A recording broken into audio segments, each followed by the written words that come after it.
Comilla EPZ থেকে বের হওয়া বিষাক্ত তরল বর্জ্যে দূষিত হচ্ছে সিটি দক্ষিণ কর্পোরেশনের পরিবেশ। এতে ক্ষতিগ্রস্ত হচ্ছে কৃষি ও মৎস্য সম্পদ। অভিযোগ এলাকার লোকজন ও সিটি কর্তৃপক্ষের। তবে কর্মকর্তারা যেটি বলছেন, ইপিজেডের নয়, সিটি কর্পোরেশনের দুটি নালা দিয়ে নগরের মানব বর্জ্য সহ বিভিন্ন বিষাক্ত পানি যাচ্ছে দক্ষিণ কুমিল্লার দিকে। ইপিজেডের কেন্দ্রীয় বর্জ্য শোধনাগার থেকে পরিচ্ছন্ন পানি বের হচ্ছে। কাজী এনামুল হকের তথ্য, ছবিতে প্রতিবেদন। কুমিল্লা ইপিজেডে ৪১টি নামী কোম্পানির শিল্প কারখানা থাকলেও কেন্দ্রীয় বর্জ্য শোধনাগারটি ২৪ ঘন্টায় চালু থাকে না। অভিযোগ এলাকাবাসীর, যে কারণে ইপিজেড থেকে বের হওয়া দূষিত তরল রাসায়নিক বর্জ্যে দক্ষিণ কুমিল্লার ৭১টি গ্রামের পরিবেশ মারাত্মক ঝুঁকিতে পড়ছে। মাটির তলে যে ভূগর্ভস্থ পানি আছে, পানিটা পর্যন্ত আজকে রাসায়নিক এই পদার্থের কারণে তরল বিষাক্ত অপরিশোধিত বিষাক্ত পানির কারণে আজকে ক্ষতিগ্রস্ত হয়েছে। এই পানিটা গায়ে লাগা মাত্রই আপনার গায়ের মধ্যে ফুসা ফুটা যায়। এটা বিষাক্ত। আমরা অনেক দিন যাবত আন্দোলন সংগ্রাম করে আসছি, কিন্তু এই সংগ্রামে আমাদের কোনো ফলপ্রসূ হচ্ছে না। পরিশোধন করে যদি ছাড়তে হয় তবে এইভাবে এত ক্ষতিগ্রস্ত হতো না। মূলত যে পরিশোধনের অভাবে কারণে ইপিজেডের সমস্ত পানি সরাসরি এইগুলাতে ছাড়ে দেয়। এবং খাল খনন করলে এবং ঠিকমতো নিষ্কাশন ব্যবস্থায় যদি সিটি কর্পোরেশন ব্যবস্থা করে এই এসটিপি বসায়, তাহলে এই সমস্যা থেকে সমাধান হওয়া যাবে। আর সিটি কর্তৃপক্ষ বলছে, ইপিজেডের অপরিশোধিত তরল রাসায়নিক বর্জ্য খালে ছেড়ে দেওয়া হচ্ছে। প্লান্ট আছে, এটা তারা ব্যবহার করে না। তারা ব্যবহার না করে সরাসরি তাদের যে দূষিত বর্জ্যগুলো সেগুলো ছেড়ে দিচ্ছে। এতে করে আমাদের ওই অঞ্চলের অনেক ফসলি জমি যেগুলো, সেগুলো দীর্ঘ অনেক বছর ফসল উৎপাদন হচ্ছে না। তবে কুমিল্লা ইপিজেডের নির্বাহী পরিচালকের দাবি, পরিবেশ রক্ষায় ইপিজেডের একাধিক বিশেষ টিম সার্বক্ষণিক মনিটরিং করে, তাই পরিবেশ দূষণের শঙ্কা নেই। আমাদের কিন্তু ইপিজেডে যত ওয়েস্ট ওয়াটার আছে পুরোটাই সেন্ট্রাল ইফ্লুয়েন্ট ট্রিটমেন্টের মাধ্যমে ট্রিট করে তারপরে যায়। বাইরে যে ড্রেনটা দেখলেন, এই ড্রেনটা ইপিজেডের, কিন্তু এই ড্রেনে পুরো সিটি কর্পোরেশনের শহরের পুরো পানি আসে।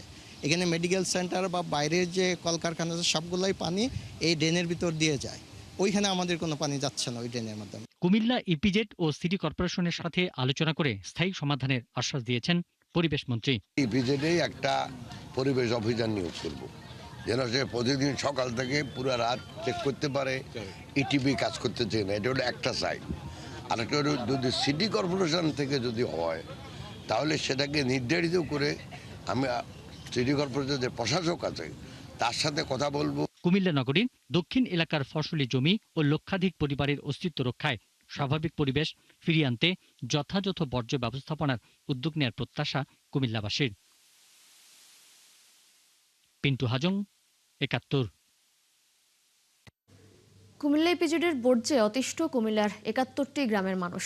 এই বিষয়ে আরো তথ্য জানাতে যুক্ত হচ্ছেন সহকর্মী কাজী এনামুল হক। এনামুল, এই যে এলাকার লোকজন বলছেন ২ যুগ ধরে তাদের এই ভোগান্তি, তো প্রশাসন কেন কোনো পদক্ষেপ নেয়নি, কিছু জানতে পেরেছেন কিনা?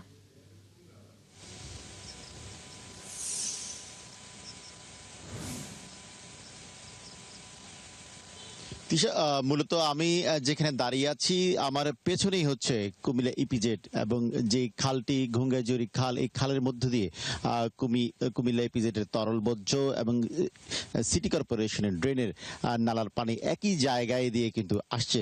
কিন্তু প্রশাসন এখন পর্যন্ত কোনো কার্যকর ব্যবস্থা নেয়নি। দীর্ঘ ২৫ বছর গেল সাধারণ মানুষ আন্দোলন করে আসছে, কিন্তু আন্দোলনের ফল এখনো তারা পায়নি। সেই সাথে তারা কিন্তু মামলাও করেছে। মামলাটা হাইকোর্ট কিন্তু ইতিমধ্যে সাধারণ মানুষের পক্ষে রায় দিয়েছে, এবং তাদেরকে যে তাদের ক্ষতিপূরণ দেওয়ার দাবি এবং হাইকোর্ট থেকে যেটা নির্দেশনা এসেছে সেটিও কিন্তু বাস্তবায়ন কিন্তু হয়নি। তবে সাধারণ মানুষ একটি অসহায়ত্ব বোধ করছে। দীর্ঘ ২৫ বছর গেল, কিন্তু সেটার কোনো কার্যকর হচ্ছে না। ইপিজেড কিন্তু বলছে তাদের সিইটিপি পরিশোধনের কার্যকর ২৪ ঘন্টা লাইভ মনিটরিং করা হচ্ছে। সেই সাথে কুমিল্লা সিটি কর্পোরেশন বলছে ইপিজেডের বর্জ্য পরিশোধনাগারটি ২৪ ঘন্টা না চলে, যখনই বৃষ্টি হয়, যখনই রাত হয়, তখন সেই তরল বর্জ্য ছেড়ে দেয় খালের পানিতে। কিন্তু সেই সাথে ইপিজেড কর্তৃপক্ষ বলছে সিটি কর্পোরেশনের যে মানব বর্জ্য আছে সেগুলো সিটি কর্পোরেশনের কোনো পরিশোধনাগার নেই, সেই বর্জ্যে সাধারণ মানুষ ক্ষতিগ্রস্ত হচ্ছে। কিন্তু কথার কথা হলো যে দীর্ঘ ২৫ বছর গেল সিটি কর্পোরেশনের 9টি ওয়ার্ড, সেই সাথে 71টি গ্রাম, লক্ষাধিক মানুষ কিন্তু জীববৈচিত্র্য তারা হারাচ্ছে এবং সেই সাথে তারা কিন্তু এখন পর্যন্ত তার প্রতিকারটি পায়নি। তবে মন্ত্রী মহোদয় আশ্বাস দিয়েছেন তিনি প্রধানমন্ত্রীর সাথে কথা বলে সেটি একটি যথাযথ সমাধান করবেন, সেই আশায় তারা এখন বুক বেঁধেছে। তবে কুমিল্লার এই দক্ষিণ অঞ্চলে সাধারণ মানুষ চায় আর কত দিন গেলে তাদের সমস্যার সমাধানটি হবে। তৃষা। এনামুল হক, ধন্যবাদ আপনাকে যুক্ত হবার জন্য। দর্শক, যেমনটি শুনছিলেন, কুমিল্লা ইপিজেডের বর্জ্যে অতিষ্ঠ কুমিল্লার মানুষ, সেই খবর জানাচ্ছিলেন আমাদের সহকর্মী এনামুল হক।